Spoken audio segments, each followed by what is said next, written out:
people have been waiting. They're like, we want to see Mark Slaughter. I'm like, I'm bringing him to you. I'm like, there you go. Just it's wait. Not that easy. planes, trains, and automobiles. It's been one of those days. Planes, trains. I love that, Mikey. We should use that as our title today. Planes, trains, and automobiles. Because it's true. Okay, you tell me when you're ready, Mike. We're already live. Did you share it? I share. Share it as Meredith Marks, and you'll be good. Okay. I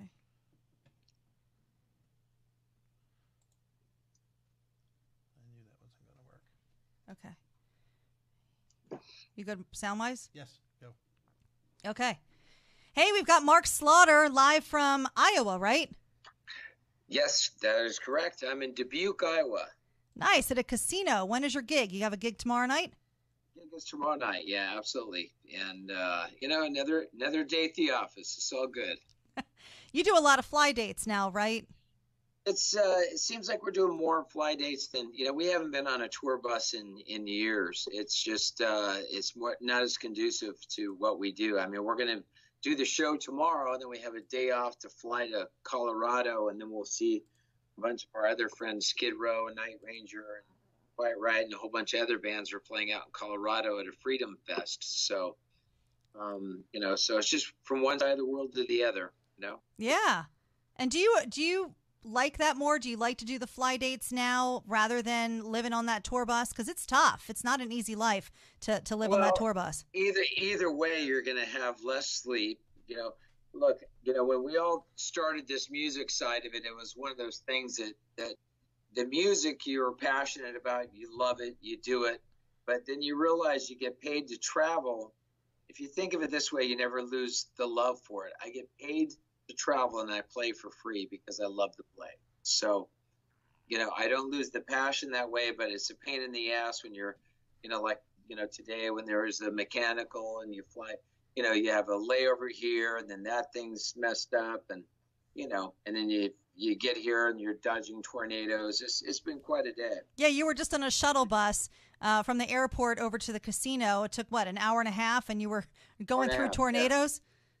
Yeah, there's a tornado in the area. They're just like, there's a tornado in the area, and da-da-da-da-da. And I said, well, and my service was really spotty on my phone. I'm like, yeah, there's no way A, I can do it on a phone call, B, to do it Skype-wise. So yeah, it works a lot better, for sure. Mark Slaughter, you're worth the wait, man.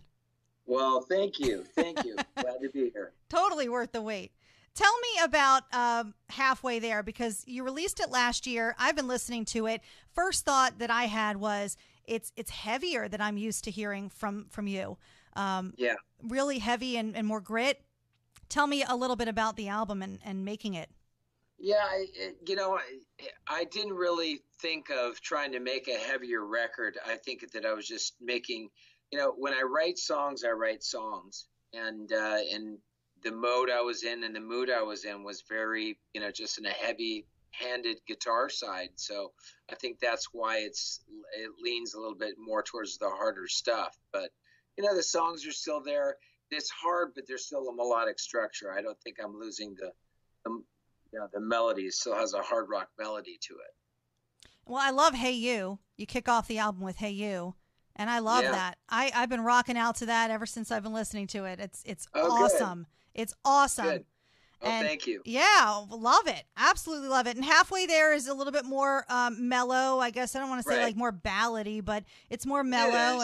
It breaks down to where it's a little bit more of a what a standard power ballad, so to speak, is. But the song has a lot of integrity. The writing's pretty deep on it.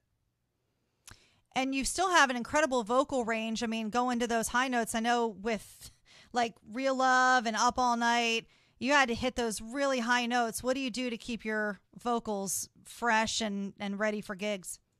I go into hotel rooms and I get waters like these and I drink a whole bunch of them. Yeah. It's all about hydrating, I think. Just, making sure you have enough water, because a dry throat doesn't work well. No, totally does not work well. Yeah. So are you doing some of these gigs as Slaughter? Are you doing it as more Mark Slaughter solo? This is the shows I'm doing right now are actually Slaughter gigs. but I'm looking for some dates for the solo band. It's just I don't have anything on the books at this point. I'm actually in the midst of writing new stuff. So, when I get in the writing mode, I'm not, you pound the phones to talk to promoters and agents and all the other stuff. And I'm kind of in this mode right now of writing and staying up very late and making music. So that's kind of where my head's at right now, even though I should be doing more solo stuff. Yeah. Well, I mean, we love what you've put out so far, so we can't wait to see what else you've got coming our way. You were in scrap metal with Gunnar Nelson, Kelly Keagy, and Eric Martin. Tell me about how that came about, because that is an awesome lineup, by the way. Oh, thanks. It came about by there's a organization called the Nashville Songwriters Association, and they help songwriters to increase the royalties, etc., and help songwriters out. And they asked us to do a benefit years ago, meaning Gunnar and myself. And I said, why don't we just put together a rock band? We'll just call all our friends. So we started calling all of our friends. And the next thing you know, we had this really cool lineup of all these different people that it was just a great show. And, and Gunnar walked over to me as we were on stage and said, we should call this scrap metal. And he just laughed like a schoolgirl.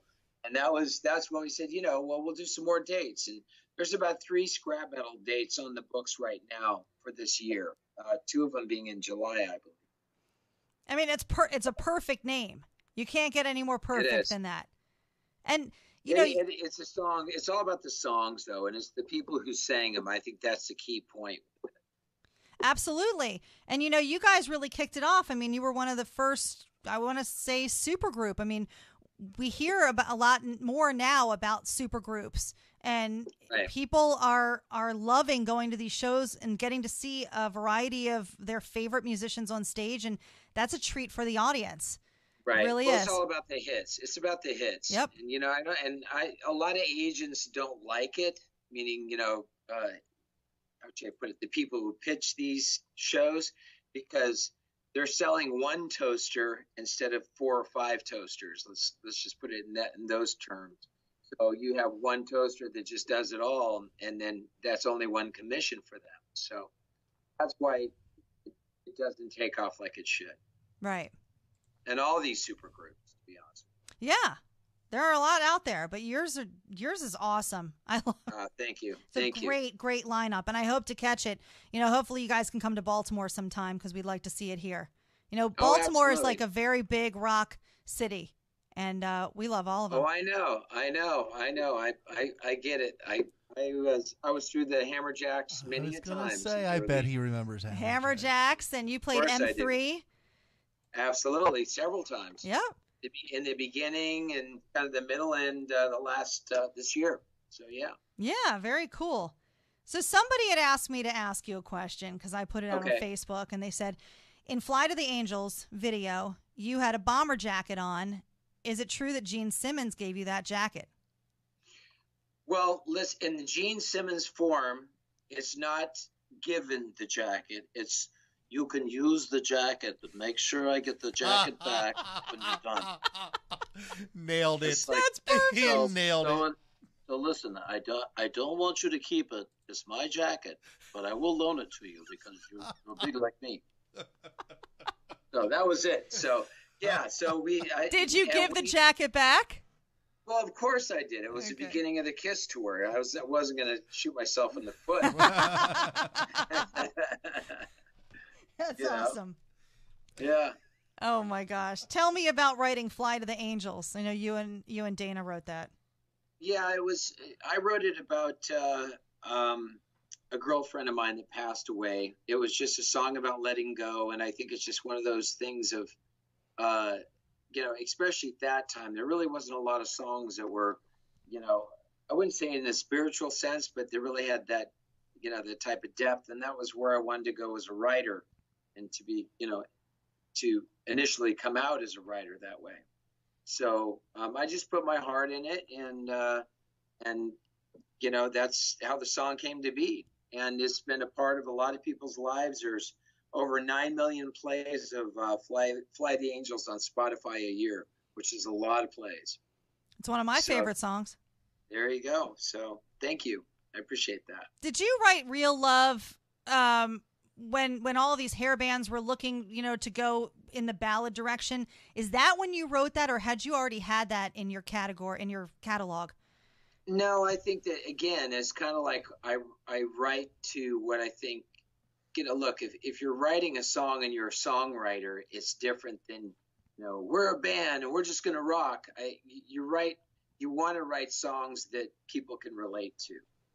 And I think that at that time, in my life, and I think in that time, and a lot of people in their life at that point, you're trying to look for that real love, that real person, that is a lifelong partner. And that was kind of the whole idea, is to write something that struck a hard chord like Fly the Angels did on our first record, that is honest and is pure, and it's true human emotion. I think that's the most important part as a songwriter, that you try to connect to where people's mindset is. Because the songs that relate to you, that you go, I love this song, whether it's, I Can't Drive 55, Sammy Hagar, you're going to drive fast to that, or you're going to listen to AC/DC to drink beer to and have a party. I mean, it's just, you have certain staples of what music is going to take you, or the soundtrack of your life. And so, that's what I've always tried to do, is write songs that I think are,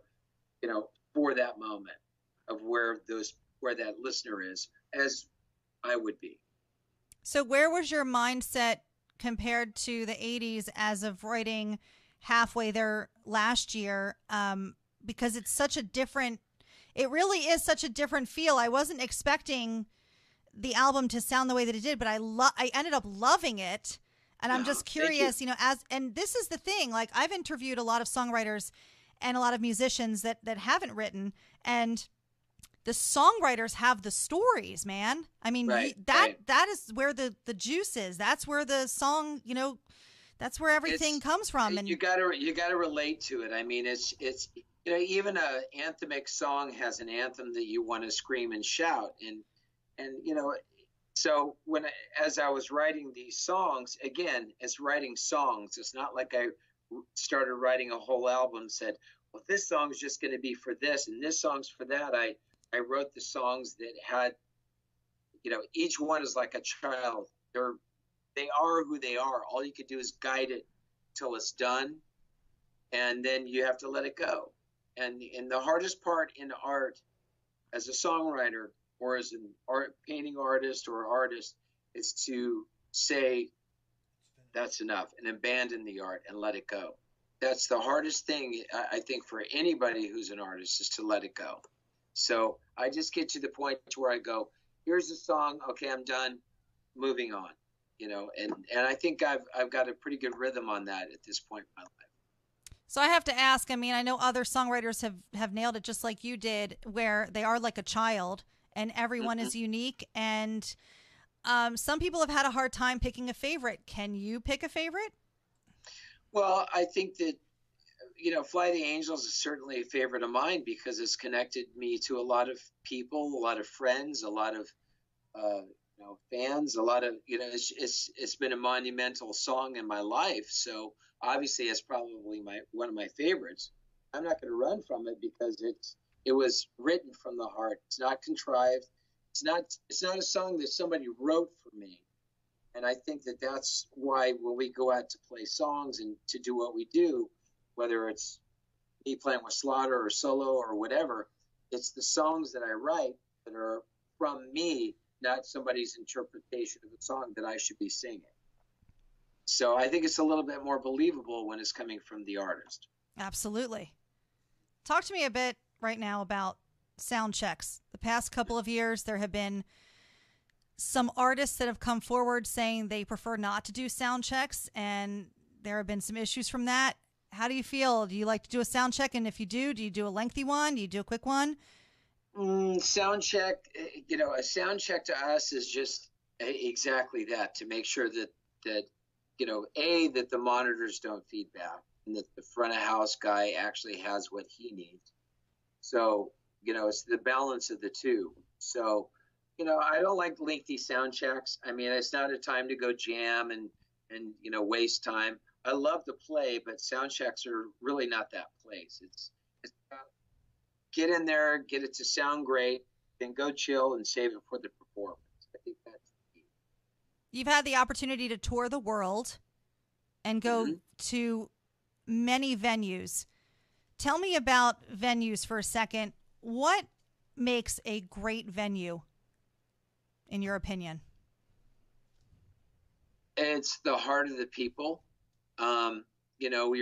You're there in the Baltimore area. I mean, when we played Hammerjacks there years ago, and that's a very enthusiastic crowd. It's a monumental crowd, but it's the Tokyo Dome with 60,000 people is monumental too. It's different, but both are equal and the same to me because as a performer, people are in it. I think as long as you have a crowd that's in it and you're all in to celebrate life with music, because that's how I look at music. I think that's the key point. We're just really all in it together. I think it's cool. Very cool. When you tour the world and you get to see all the different cities and then you come home and you're like, I'm done, I'm tired, I need a vacation, where's your go-to? In the studio. I'm telling you. He don't take a break. Every single person I ask, that's what they answer. I swear, I think it's just one of those things that it's therapeutic for me to pick up a guitar and just start playing. I mean, it's what I love to do. I need to get away, but here's the other thing. We just adopted a rescue dog, so we've got I've got another animal that I'm dealing with. So just like anybody else in real life, this isn't the stage and the planes, trains, and automobiles and the behind the scenes craziness. I have a dog at home that was a rescue and it was abused and it shakes. It's sad to see what people do to animals, but I know I'm going to be spending a lot of time trying to make that animal feel at home in our house. So that'll be one of the things I do when I get back home. That's probably my next grounding, relaxed moment. And then I'm not looking to run out to go do a vacation because we've got the dogs. So it is what it is. So vacation more or less is spending time at home. It really is. I mean, I love to get away and I love to do things, but there's responsibilities as a pet owner. I'm not just going to drop them off, and especially this new guy. It's you got to be in it.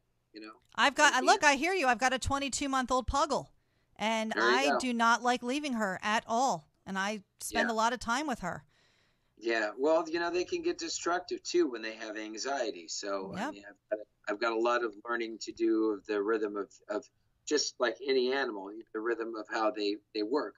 So where is home these days? I live in Tennessee. Okay. So I have You're in Nashville? Just south of it. Yeah. Okay. Mm-hmm. Very cool. Who's your favorite band that you've toured with? I know it's tough to pick a favorite, but you feel that camaraderie on tour. I think that, I get along with, it's not like I have bands that I just can't stand. I mean, I get along with everybody, but, Kiss has a fun place in my heart. My first tour with Alice Cooper, I'm a huge Alice Cooper fan. Look, as a kid, you grow up listening to this music and it's such a big mainstay in your life, and then the next thing you know, you're rubbing elbows with these people. Yeah. And I'm on stage with Ozzy Osbourne, and the list goes on and on. But is there one better than the other? No. Every life experience is a good experience. We're on this side of the dirt, so it's all good. It's all good. Look, dude, I started my show last year, and here I am talking to Mark Slaughter.